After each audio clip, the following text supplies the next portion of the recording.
The morning light filtered through the massive windows of the Galactic Academy as students from dozens of different worlds hurried to their classes. Among them walked Li Haijin, her small frame barely visible between the towering forms of her alien classmates. She carried her books close to her chest and kept her eyes down, just like she did every morning for the past 3 weeks. Nobody would guess that this quiet human girl had recently torn apart 12 elite Korthak hunters with nothing but improvised weapons and deadly precision. In the furthest corner of the galaxy, in a smoky cantina that smelled of exotic liquors and burning metal, 3 different species sat at separate tables. They spoke in hushed voices about the same impossible story. A reptilian trader with scarred green skin leaned forward to his drinking companion. "I tell you what happened on Station Vega 7. 12 Korthak hunters went after what they thought was easy human prey. Only 1 human was found afterward. The hunters were scattered across 3 different levels of the station." His companion, a furry beast with 4 arms, shook his massive head. "Impossible.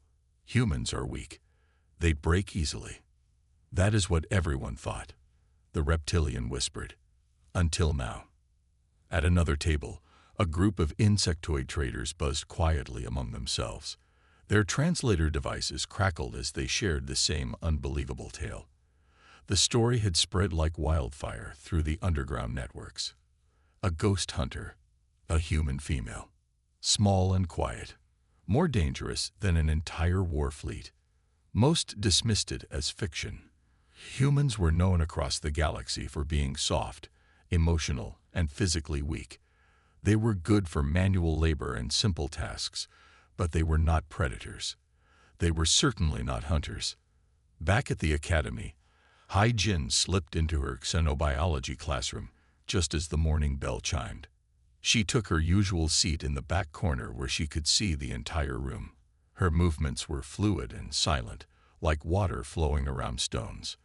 Professor Ziltan, a large amphibian with bulging yellow eyes, began his lecture about human physiology. His voice boomed across the classroom as he gestured with his long, webbed fingers. "As you can observe from the human specimens in our class," he said, his eyes briefly scanning over Haijin and the other human students, "this species lacks the natural weapons that evolution has provided to true predators. No claws, no fangs, no natural armor. Their reflexes are slow, their senses are limited, and their physical strength is laughable compared to proper warrior races." Several alien students made sounds that could have been laughter. Haijin continued taking notes in her neat handwriting, her expression unchanged. But Park Jinwoo, sitting 2 rows ahead of her, noticed the tiny smile that appeared at the corner of her mouth. Jinwoo had been her study partner for months. He had seen her solve complex problems that stumped their professors. He had watched her analyze alien battle tactics during their military history classes with an understanding that made even their instructors pause. Most importantly, he had been there 3 weeks ago when everything changed. He remembered the blood on her hands that she had washed so calmly. He remembered how she had asked him to never speak of what he witnessed. He remembered the bodies of the Korthak hunters that the station security had found scattered like broken toys. "Humans," Professor Ziltan continued, "survive through cooperation and tool use. They are not individual threats. They require technology and numbers to achieve what a single warrior from a proper species can accomplish alone." This time, Haijin's smile was more visible. She wrote something in the margin of her notebook. Jinwoo strained to see what it was, but her handwriting was too small and neat to read from his position. After class, as students filed out in their usual chaotic manner, Jinwoo lingered until he could walk beside Haijin. She moved through the crowd like a shadow, somehow never bumping into anyone despite the busy hallway. "What did you write in your notebook?" he asked quietly. Haijin looked at him with her dark, calm eyes. For just a moment, he saw something ancient and patient lurking beneath her quiet exterior, something that had been hunting since before these aliens had learned to build starships. "Just taking notes," she said softly. "Always important to pay attention in class." As they walked toward their next lesson, Neither of them noticed the three different figures following at a distance.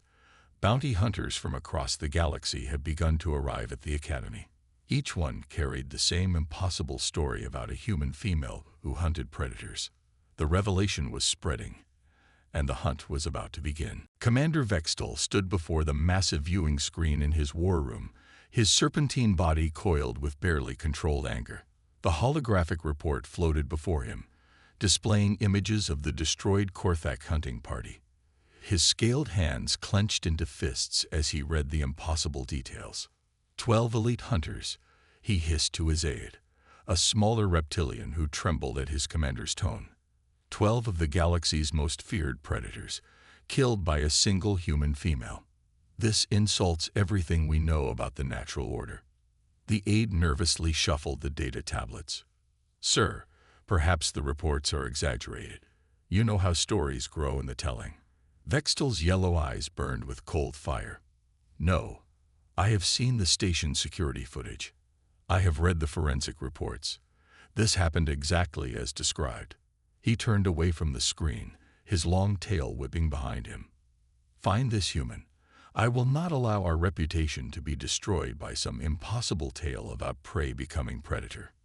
Meanwhile, across the academy campus, Dr. Kang So-Yum hurried through the corridors toward the student library.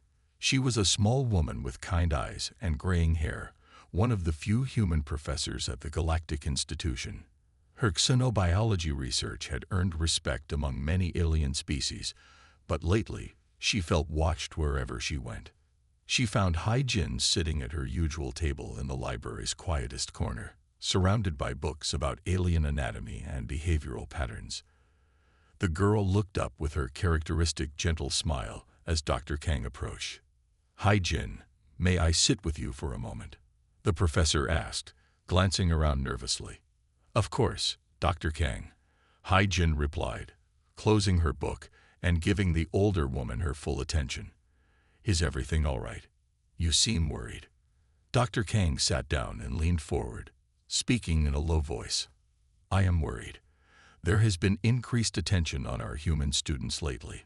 Alien security forces have been asking questions, running background checks. Some of our students have reported being followed. Hai-Jin nodded thoughtfully, her dark eyes reflecting genuine concern. That must be frightening for them. Have you noticed any patterns in who is being watched? Well, Dr. Kang paused, surprised by the question. Now that you mention it, yes. They seem to be focusing on students who scored high in our tactical analysis classes, or those who have combat training backgrounds. Hai-Jin was quiet for a moment, her fingers absently tracing patterns on the table surface. To Dr. Kang, it looked like nervous fidgeting. In reality, Hai-Jin was mapping the surveillance routes she had observed over the past week. If I were conducting such surveillance, Hai-Jin said softly, I would position watchers at 3 key points: the main cafeteria during mealtimes, the transport hub during class changes, and the recreation areas during evening hours. Those locations provide maximum observation with minimum personnel. Dr. Kang stared at her student. That is remarkably detailed analysis, Hai-Jin. The girl blushed slightly. I just notice things sometimes. My grandmother always said I was too curious for my own good.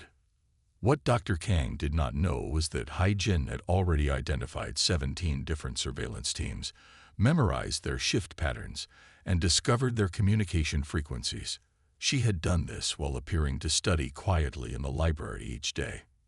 Dr. Kang, Hai-Jin continued, you should warn the other students to vary their routines. Predictable patterns make surveillance easier. As they spoke, 3 ships landed at the Academy's main docking bay.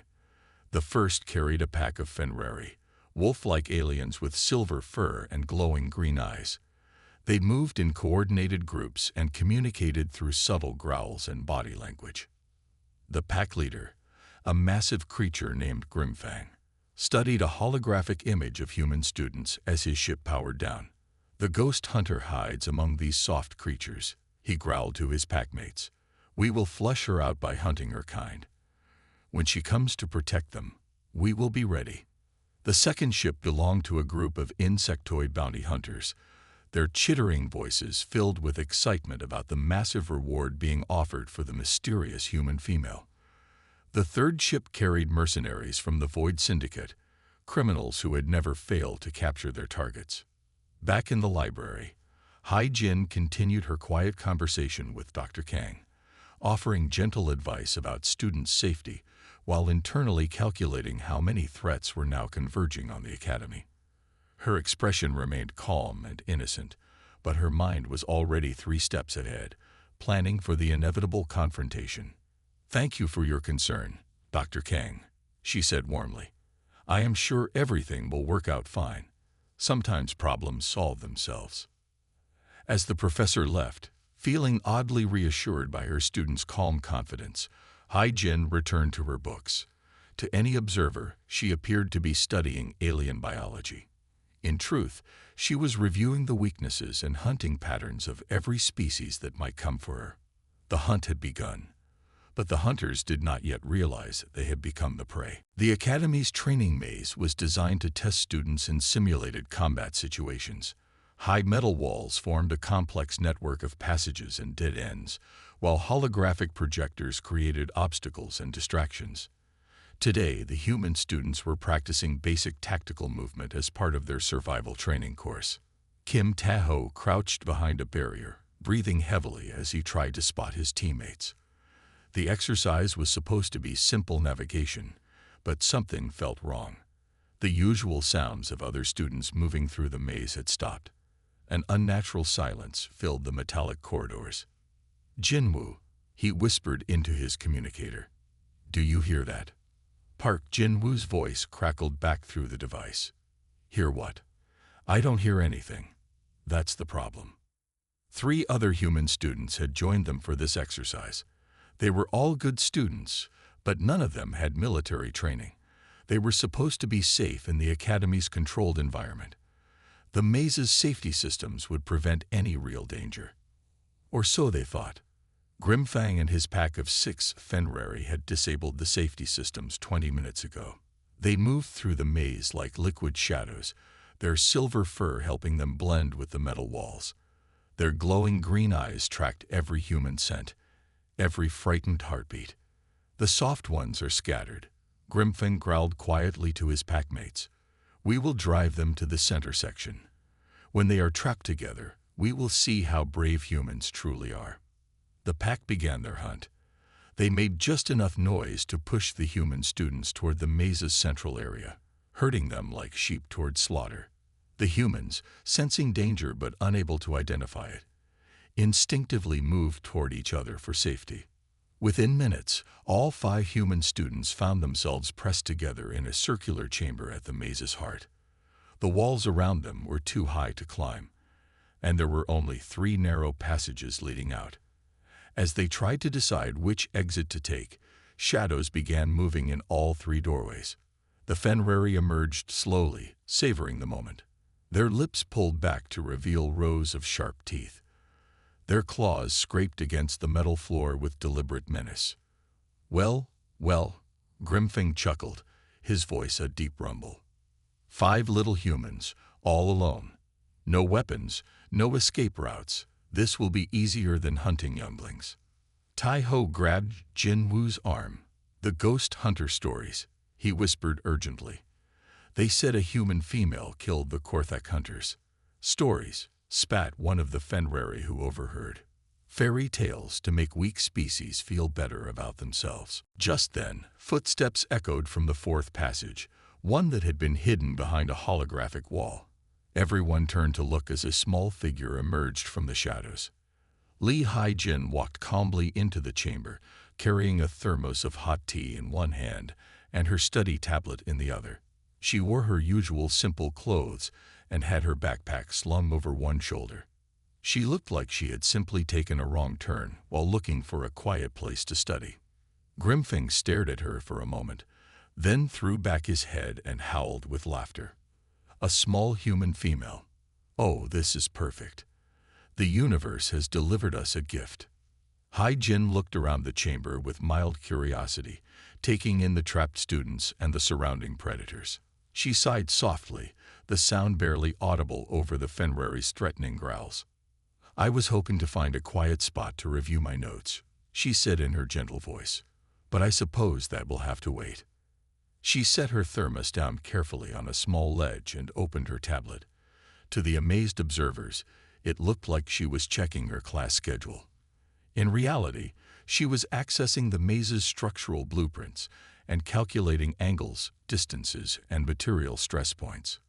"Little human," Grimfing snarled, "you have walked into the wrong place at the wrong time. But do not worry. We will make your death quick." Hai-Jin looked up from her tablet with polite interest. "That's very considerate of you. But I'm afraid I have a study group meeting in 15 minutes. I really can't be late." What happened next would be discussed in whispered conversations across the galaxy for years to come. The first Fenrir lunged at her with claws extended. Hai-Jin stepped aside, used the creature's own momentum to redirect it into the wall, and somehow turned the impact into a lever that brought down a section of ceiling onto 2 more attackers. She moved like water, like wind, like something that existed between the spaces where violence normally occurred. Her study tablet became a weapon, then a shield, then a tool for redirecting energy. The maze itself seemed to bend to her will. In less than 4 minutes, 6 elite predators lay unconscious or groaning on the floor. Hai-Jin picked up her thermos, checked that her tea was still warm, and smiled at the staring human students. "We should probably report this incident to security," she said pleasantly. "But first, would anyone like some tea?" Captain Throm clicked his mandibles together in what his species considered a smile. The large insectoid stood over 8 feet tall, with 4 arms and compound eyes that could see in multiple spectrums. His chitinous exoskeleton gleamed under the lights of his personal quarters aboard the merchant vessel Starweaver. He had been trading across the galaxy for 30 years, and his reputation for clever dealing was known in every port. Unlike the brutish Fenrir who had failed so spectacularly, Throm believed in using intelligence rather than raw violence. He would capture this ghost hunter through cunning, not claws. The invitation had been sent through proper diplomatic channels, a cultural exchange dinner aboard his ship, hosted for promising academy students. Several species would be represented, making it seem perfectly legitimate. The human girl would never suspect the trap. Lee Hai-Jin read the invitation while sitting in her dormitory room, her roommate already asleep in the next bed. The elegant script requested her presence for an evening of intercultural understanding and fine cuisine. She smiled softly as she noticed several small details that revealed the invitation's true purpose. The next evening, she arrived at the docking bay carrying a small basket covered with a clean white cloth. She wore a simple blue dress that made her look even younger than her 20 years. Her dark hair was neatly braided, and she moved with the same quiet grace that her classmates had grown accustomed to. Captain Thrum greeted her personally, his translator device converting his clicking speech into pleasant human words. "Welcome aboard the Starweaver, young scholar. I am honored by your presence." "Thank you for inviting me, Captain," Hai-Jin replied with a polite bow. "I brought something to share." She lifted the cloth to reveal a dozen perfectly baked cookies. "My grandmother's recipe. I thought you might enjoy trying human cuisine." The captain's compound eyes examined the cookies with genuine curiosity. "How thoughtful. Please come. Let me show you my ship before dinner." As they walked through the corridors, Hai-Jin listened attentively to Captain Throm's explanations about his vessel's systems. She asked innocent questions about the ship's navigation, life support, and security features. To the captain, she seemed like any curious student. He had no idea she was memorizing every detail, cataloging every weakness. The dinner was served in the captain's private dining chamber, a circular room with a domed ceiling that displayed star patterns from Throm's homeworld. They were joined by his first officer and 3 crew members, all insectoids with the same clicking speech and compound eyes. Hai-Jin complimented the exotic dishes and engaged in pleasant conversation about interspecies trade routes. She shared stories about her studies and asked thoughtful questions about insectoid culture. Captain Throm found himself genuinely enjoying her company. The human was intelligent, respectful, and surprisingly knowledgeable about galactic affairs. As the evening progressed, she mentioned that she was studying the efficiency of different ship designs for her engineering class. "Your Star Weaver is fascinating, Captain. The way you have integrated the power distribution system with the environmental controls shows remarkable engineering skill." Captain Throm's mandibles clicked with pride. "You have a good eye, young human. Most students would not notice such details." "Oh, I notice everything," Hai-Jin said with her gentle smile. "For instance, I noticed that your security doors can be controlled from this room's main terminal, and your artificial gravity generator has a manual override near the cargo bay. Very clever design choices." A cold feeling crept through Captain Throm's exoskeleton. The human's tone had not changed, but something in her dark eyes made him suddenly nervous. "I also noticed," Hai-Jin continued, still speaking in the same pleasant voice, "that you have 20 armed crew members positioned throughout the ship. They have been moving into attack positions for the last 10 minutes. The exits from this room have been sealed, and you have disabled the emergency communication system." Captain Throm clicked his mandibles in shock. "How could you possibly know that?" Hai-Jin reached for another cookie from her basket. "Because I have been watching and listening. You really should upgrade your internal communication system. The frequency you use is quite easy to intercept with a standard study tablet." "You walked into my trap willingly," Captain Throm hissed, his friendly demeanor vanishing. "You are far from your academy, surrounded by my warriors, trapped in space. What can one small human do against 20 seasoned fighters?" Hai-Jin sighed sadly as she stood up from the table. "I really hoped we could just have a nice dinner and cultural exchange. Violence always spoils such pleasant evenings." She moved toward the room's main control terminal with the same casual grace she used for everything else. "Captain, your ship's systems are indeed cleverly designed. But clever can be dangerous when someone understands the design better than you do." What followed was a masterpiece of technical precision rather than physical combat. Hai-Jin's fingers danced across the control panel, turning the ship's own sophisticated systems into a maze of traps for the crew. Artificial gravity fluctuated in calculated patterns, air circulation was redirected to create confusion, and emergency protocols activated in sequence to isolate and disable the 20 warriors. Within 15 minutes, Captain Throm found himself and his entire crew floating helplessly in the cargo bay, wrapped in the ship's own emergency restraint systems. They were alive but thoroughly defeated, unable to move or communicate with each other. Hai-Jin appeared at the cargo bay entrance, still holding her basket of cookies. "I will make sure the Academy authorities know where to find you," she said politely. "The restraint system will release automatically in 12 hours, so you will not be in any real danger."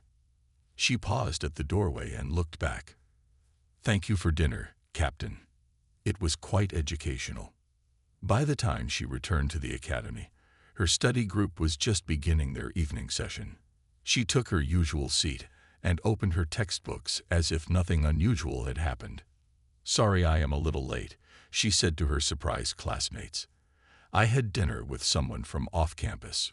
Would anyone like a cookie?" Commander Vextol stared at the holographic reports floating before him in his private command chamber. The images showed Captain Throm and his entire crew floating helplessly in their own cargo bay, defeated by a single human female with nothing but technical knowledge and a basket of cookies. His serpentine body coiled tighter with each detail he read. The Fenrari pack found unconscious in the Academy maze. The merchant vessel's sophisticated systems turned against its own crew, all by the same impossibly small human who attended classes like any other student. "This cannot be," he hissed to himself, his forked tongue flicking out in agitation. "Humans are prey species. They survive through numbers and technology, not individual skill. This girl must have help. Hidden weapons. Advanced equipment. Something." But the evidence told a different story. Every report confirmed the same impossible truth. Li Hai-jin had defeated seasoned warriors using nothing but her mind and whatever tools were available. No hidden technology, no backup, just terrifying competence wrapped in a quiet, polite exterior. Vextol's pride as a serpentine warrior could not accept this reality. His species had ruled through strength and cunning for thousands of years. The idea that a small human female could outmatch their greatest hunters was an insult to everything he believed about the natural order of the galaxy. If he could not capture her through direct confrontation, he would force her to come to him.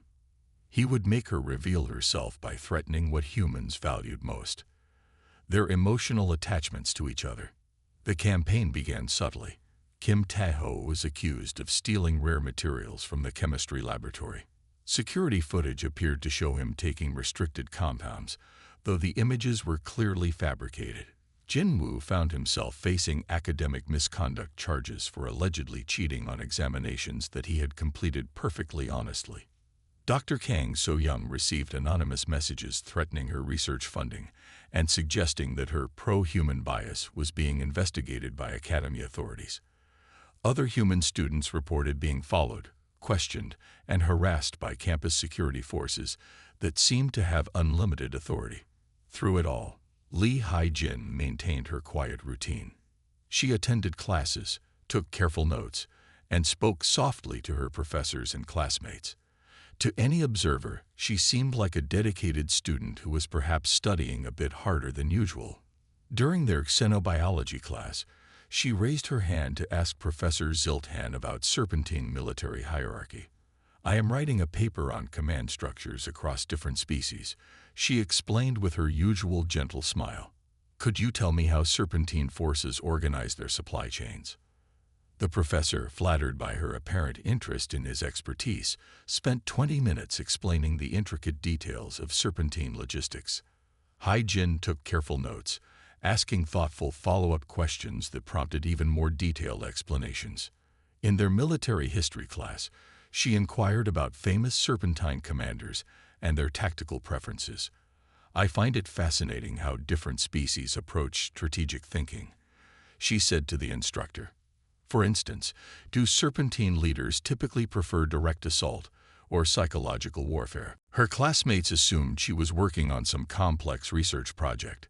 Her professors were impressed by her scholarly curiosity. None of them realized they were providing her with a complete blueprint of Commander Vextol's background, training, and operational methods. Jin-woo noticed that she had been staying late in the library every evening. When he offered to walk her back to the dormitories, she always declined politely. "I am just reviewing some additional materials," she would say. "You should not worry about staying so late."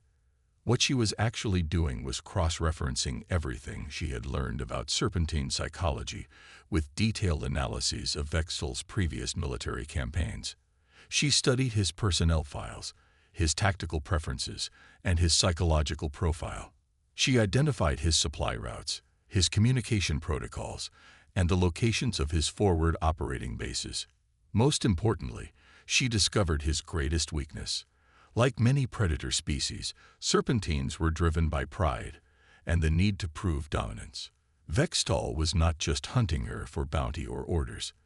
This had become personal. His reputation and self-image depended on capturing the impossible human who had made his species look weak. Late one evening, as she sat surrounded by books and data tablets in the library's quietest corner, Hai-jin smiled to herself. The commander thought he was forcing her hand by threatening her friends. What he did not understand was that he had already lost the moment he made this personal. Humans were most dangerous not when they were angry, but when they had time to plan. And Li Hai-jin had been planning something far more comprehensive than anything she had done before. The other students in the library noticed her working late again, her small figure barely visible among the towering stacks of books. If they had looked closer, they might have seen that she was not studying defense. She was studying total victory. The morning alarm at Galactic Academy was replaced by harsh military signals that echoed through every corridor. Students woke to find serpentine soldiers patrolling the hallways, their scaled forms moving with predatory grace between dormitory rooms and classrooms. Commander Vextol stood in the Academy's main administrative center, his yellow eyes surveying the holographic displays that showed his forces positioned throughout the massive station. Over 200 elite Serpentine warriors now controlled every entrance, every communication hub, and every transportation system. "Attention all Academy personnel," his voice boomed through the station's speakers. "The Galactic Academy is now under protective custody due to credible terrorist threats. All students and faculty will cooperate fully with security procedures. Any resistance will be met with appropriate force." In her dormitory room, Li Haijin listened to the announcement while calmly braiding her hair. Her roommate, a nervous Alvarian with blue-tinted skin, huddled on her bed clutching a pillow. "What do you think they want?" the roommate whispered fearfully. Haijin turned to give her a reassuring smile. "I am sure it is just a precaution. These things usually resolve themselves quickly." She gathered her books and tablet as if preparing for a normal day of classes. "Would you like to walk to breakfast together? Sometimes it helps to maintain routine during stressful situations." By noon, all students and faculty had been herded into the Academy's great assembly hall. The massive chamber, usually filled with the cheerful chaos of multicultural learning, now felt cold and oppressive under the watchful eyes of armed guards. Commander Vextol took the stage, his serpentine form towering over the gathered crowd. Behind him stood a dozen of his most trusted officers, their weapons clearly visible as a reminder of who held power. "We are searching for a dangerous individual," he announced, his forked tongue flickering as he spoke. "A human who has been masquerading as a student while conducting terrorist activities against peaceful alien citizens." Murmurs of shock and confusion rippled through the human students. They looked at each other with fear and bewilderment, unable to imagine any of their classmates as dangerous terrorists. "This individual," Vextol continued, "has been responsible for multiple attacks on respected members of the galactic community. We have evidence that this terrorist possesses advanced combat training and sophisticated technical knowledge." He gestured to his officers, who began moving through the crowd with scanning devices and data tablets. "We will question each human individually. Those with information about suspicious activities among their peers will be rewarded for their cooperation." When the officers reached the section where Haijin sat with her classmates, she raised her hand politely. "Excuse me, Commander. I may have some information that could help your investigation." Vextol's eyes fixed on the small human female who had spoken. She looked exactly like hundreds of other human students, small, young, unremarkable. Nothing about her suggested she was anything more than a frightened academic. "Speak," he commanded. Haijin stood and bowed respectfully. "Sir, I have noticed one of our students has been acting strangely. They have been checking out advanced tactical manuals from the library and asking unusual questions about alien military procedures." The commander's attention sharpened. "Continue." "This student seems to know a great deal about different species' combat capabilities and weaknesses. They have been studying late every night, always alone, always focused on materials that seem beyond normal academic requirements." Vextol exchanged glances with his officers. This matched exactly what they expected to find. "Can you identify this individual?" Haijin hesitated, as if reluctant to betray a fellow student. "I would rather not make accusations without being certain. But if you check the library records, you will find someone has been systematically studying Serpentine military doctrine, Fenrari pack tactics, and insectoid ship systems, all within the past month." The commander's serpentine smile was cold and satisfied. Finally, a lead that made sense. "Thank you for your cooperation, young human. You may have helped save many lives." As Vextol's officers hurried away to check the library records, Haijin returned to her seat. What they would find was exactly what she had told them. The records would show extensive research into alien military capabilities. The librarian would confirm that materials had been checked out consistently by the Academy's most dedicated student. The student who never missed a class, never caused trouble, and never drew attention to herself. The quiet girl who always sat in the back corner, taking careful notes and asking thoughtful questions. Several hours later, Ambassador Yujin arrived at the academy with a small diplomatic escort. She was a stern woman in her 50s, with silver hair and the bearing of someone accustomed to high-stakes negotiations. During her meeting with Commander Vextol, she expressed concern about the treatment of human students. "These are civilians engaged in peaceful study. Your methods seem excessive for a simple investigation." "We are close to identifying our terrorist," Vextol replied confidently. "The library records have revealed a pattern of suspicious research conducted by your most studious female student, one who studies late every night and has accessed detailed information about the exact alien species our terrorist has attacked." Ambassador Yujin frowned. "You suspect a student based on library research? That seems rather thin evidence, Commander. Combined with witness testimony, it is sufficient," Vextol hissed. "We know our target is a human female, small in stature, with advanced tactical knowledge. The evidence points to one individual." As night fell over the occupied academy, Commander Vextol prepared to finally confront the ghost hunter who had made his species look weak. He had no idea that every piece of evidence he had found had been carefully placed for him to discover. The hunt was about to end, but not the way he expected. Commander Vextol stood outside dormitory room 247, flanked by 4 of his most trusted officers. The library records had been clear. The human female in this room had accessed more tactical information in the past month than most military academy students studied in a full year. He had expected to find weapons, communication devices, perhaps even alien technology that would explain how a single human could defeat trained warriors. Instead, when his soldiers forced open the door, they found something that made him pause in confusion. The room looked like any other student dormitory. 2 simple beds with colorful blankets, a desk covered with textbooks and handwritten notes, a small shelf holding pressed flowers, family photographs, and what appeared to be a collection of handmade bookmarks. The air smelled faintly of jasmine tea. Lee Hai-jin sat at her desk, wearing simple pajamas and fuzzy slippers. Her hair hung loose around her shoulders, making her look even younger than usual. She was writing in a notebook with careful, neat handwriting. When the soldiers entered, she looked up with startled eyes and genuine surprise. "Oh my," she said softly, setting down her pen. "Is everything all right, Commander? You look troubled."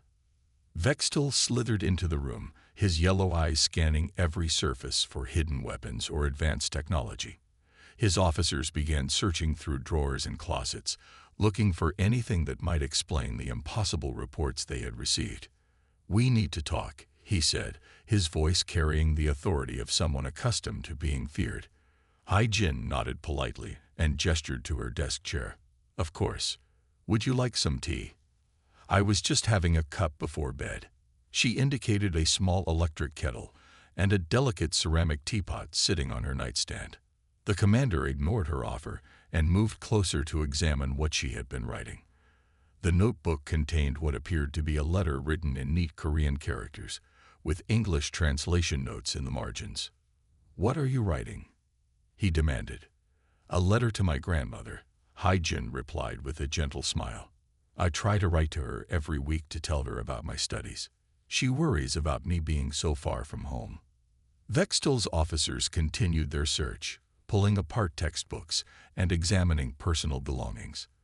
They found nothing suspicious. No weapons, no communication devices, no evidence of the advanced technology that should have been necessary for the feats attributed to the ghost hunter. "You have been studying military tactics," Vextol stated, watching her face carefully for any reaction. Hai-jin blushed slightly. "Yes, for my research project on interspecies conflict resolution.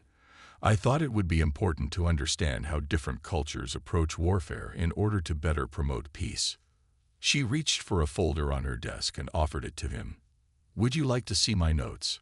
I have been particularly interested in how serpentine military doctrine emphasizes psychological warfare over direct confrontation." The commander took the folder and flipped through pages of detailed analysis. The human's handwriting covered sheet after sheet with observations about command structures, supply line vulnerabilities, and tactical decision-making patterns. It was the work of someone who understood military strategy at a level that impressed even him. "This is remarkably detailed analysis," he said slowly. "Thank you," Hai Jin replied warmly. "I find military history fascinating. For instance, your own service record shows a preference for intimidation tactics combined with surgical strikes. You completed officer training at the Serpentine War College on Venom Prime, graduating third in your class. Your first command was the destroyer vessel Night Scale, where you earned recognition for creative problem-solving during the Outer Rim conflicts." Vextol stared at her in shock. "How do you know about my service record?" "Oh, it is all public information if you know where to look," Hai Jin said casually. "I was researching successful Serpentine commanders for my project. Your tactical innovations during the siege of Krull Station were particularly impressive. The way you used the asteroid field to mask your ship's approach showed real creative thinking." The commander felt a cold sensation creeping up his spine. This human female knew details about his military career that were not included in standard biographical databases, information that should have required high-level security clearance to access. "I was also interested in your current deployment," Hai Jin continued in the same conversational tone. "The Star Serpent is a magnificent vessel, fourth-generation Serpentine heavy cruiser, crew complement of 847, armed with plasma torpedo arrays and quantum disruptor cannons. You keep her in orbit at coordinates 847.3 by 291.7, with a standard patrol pattern that cycles every 6 hours." Vextol's eyes widened in growing alarm. "That information is classified." Hai Jin tilted her head innocently. "Is it? I must have read it somewhere in my research. I notice so many interesting details when I study, like how your communications array operates on frequency 7.42 terahertz, and your shield generators have a 12-second cycling period during routine maintenance." The room had grown very quiet. Vextol's officers had stopped their search and were staring at the small human female, who continued speaking about military secrets as if discussing the weather. "Your personal quarters are on Deck 7, Section C," Hai Jin added helpfully. "You prefer to sleep with the temperature set to match your homeworld's climate, and you always review tactical reports at 600 hours with a cup of fermented beetle juice." Commander Vextol realized with growing horror that he was not interrogating a suspect. He was looking at someone who had been studying him as thoroughly as a scientist studies a laboratory specimen. Someone who knew more about his operations than his own officers did. "How," he whispered, "could you possibly know all of this?" Hai Jin smiled gently and reached for her teacup. "I told you, Commander. I notice things, and I have been paying very close attention to you." As she lifted the cup to her lips, the lights in the dormitory flickered once and went out completely. In the absolute darkness of the dormitory room, Commander Vextol heard only silence. His thermal vision showed 4 distinct heat signatures from his officers, but where the human female had been sitting, there was nothing. Lead Hai Jin had vanished as completely as if she had never existed. "Emergency lighting," Vextol hissed to his officers. "Activate emergency lighting now." But the emergency systems did not respond. Throughout the academy, backup power remained offline while the main electrical grid cycled through a planned maintenance routine that had somehow activated in the middle of the night. "Sir," one of his officers whispered urgently, "the communication system is not responding. I cannot contact our other units." Vextol felt the first stirring of real fear. In 30 years of military service, he had never encountered an enemy who could disappear so completely or control their environment so precisely. "Search the room. She cannot have gone far." As his officers fumbled through the darkness, their movements grew increasingly panicked. They bumped into furniture and each other, their thermal sensors showing confused readings as the room's temperature began to fluctuate in strange patterns. From somewhere in the darkness came a soft voice, speaking with the same polite tone Hai Jin had used throughout their conversation. "Commander, you should know that your troops on Level 7 lost communication 12 minutes ago. The units on Level 5 stopped reporting 8 minutes ago. Your forces in the main assembly hall have been experiencing technical difficulties for the past 6 minutes. Vextol spun toward the sound, but his thermal vision showed nothing. The voice seemed to come from everywhere and nowhere at once. "This is impossible," he snarled. "You are one small human. I have 200 trained warriors stationed throughout this facility." "Had," the voice corrected gently. "You had 200 warriors. Currently, you have approximately 47 who are still capable of movement. That number is decreasing every few minutes." One of Vextol's officers suddenly cried out in alarm. His weapon had simply vanished from his hands. Another officer reached for his backup sidearm and found empty holsters. Their equipment was disappearing as silently as their target had. "Your soldiers," Hai-Jin's voice continued from the darkness, "were trained to fight enemies who think like serpentines. They expect direct confrontation, territorial challenges, and dominance displays. They do not know how to fight someone who has been studying them for weeks." Emergency lights finally flickered on, casting strange shadows throughout the room.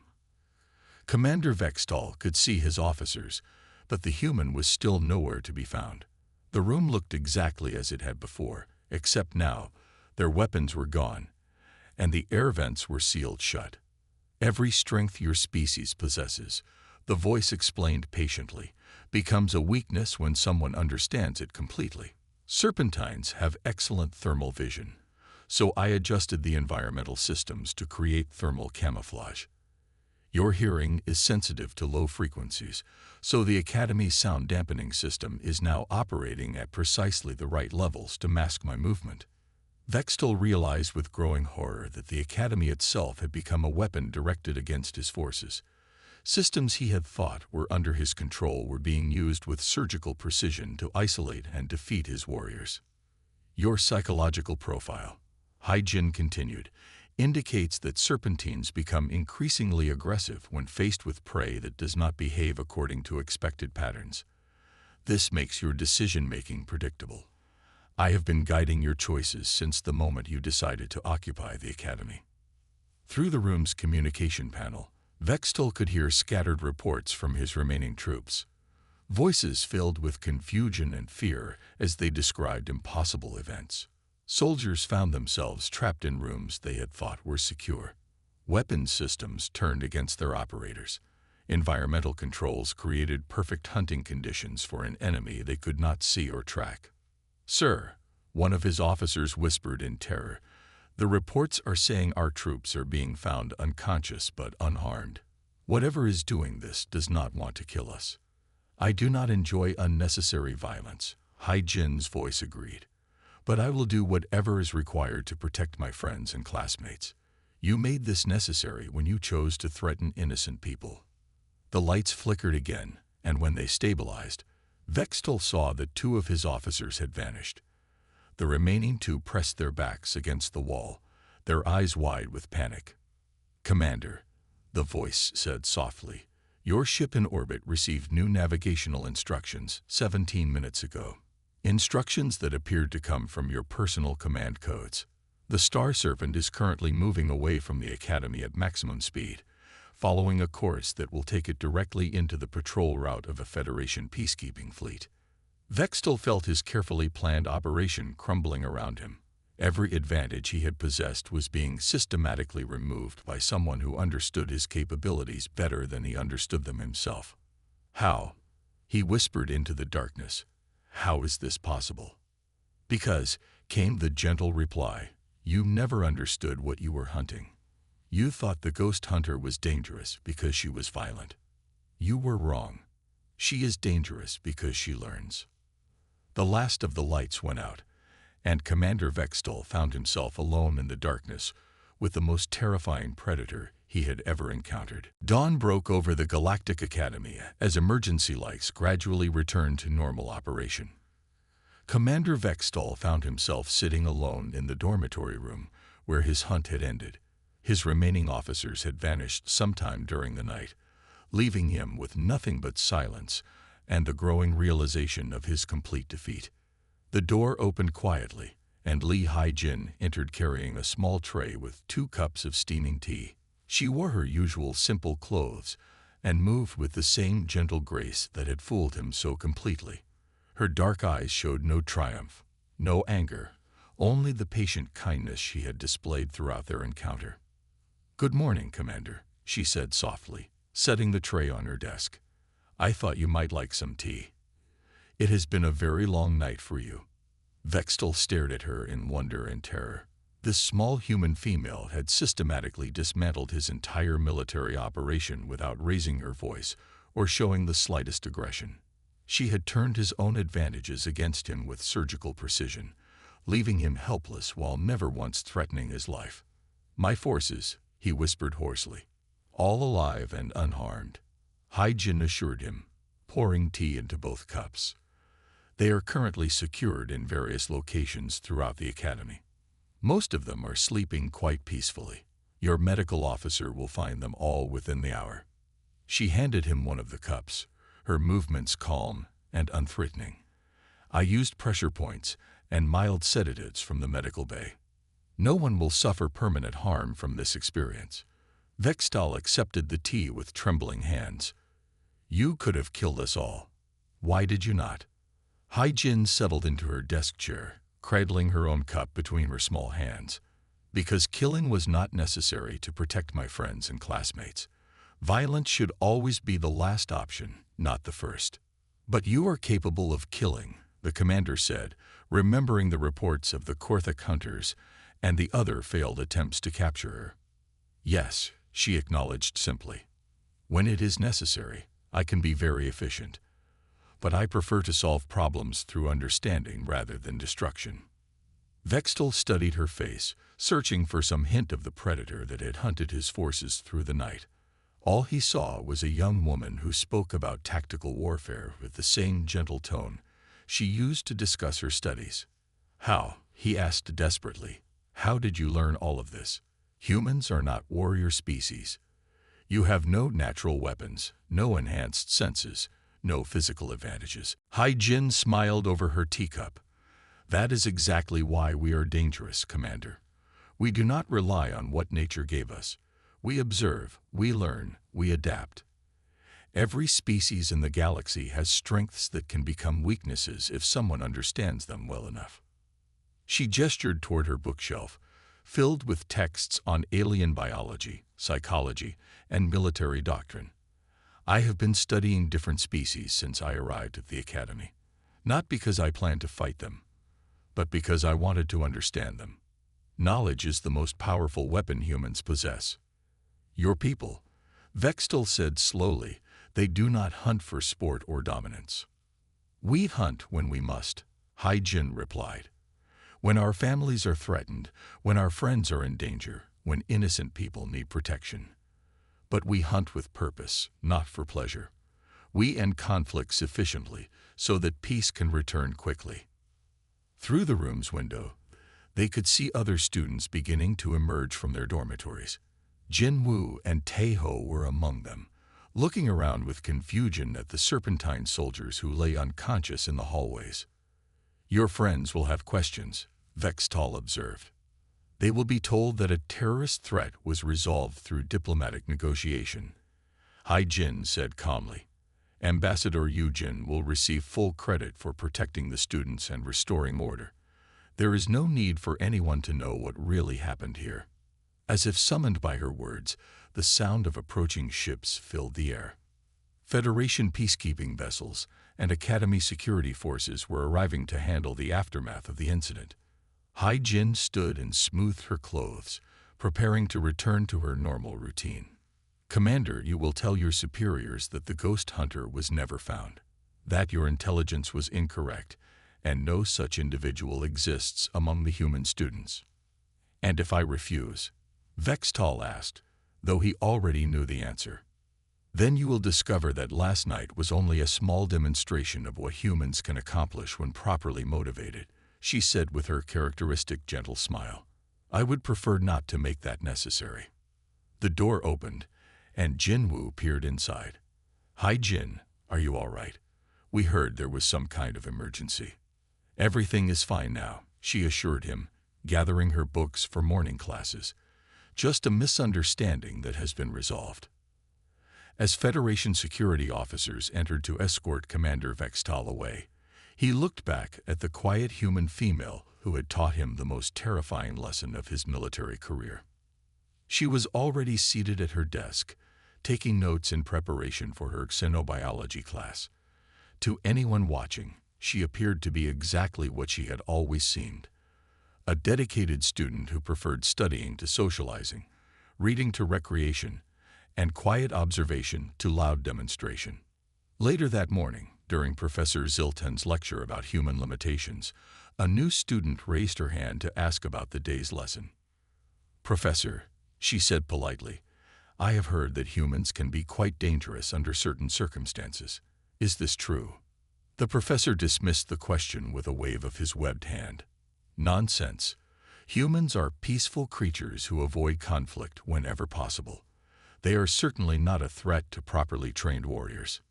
In the back corner of the classroom, Li Haijin continued taking careful notes, her expression unchanged.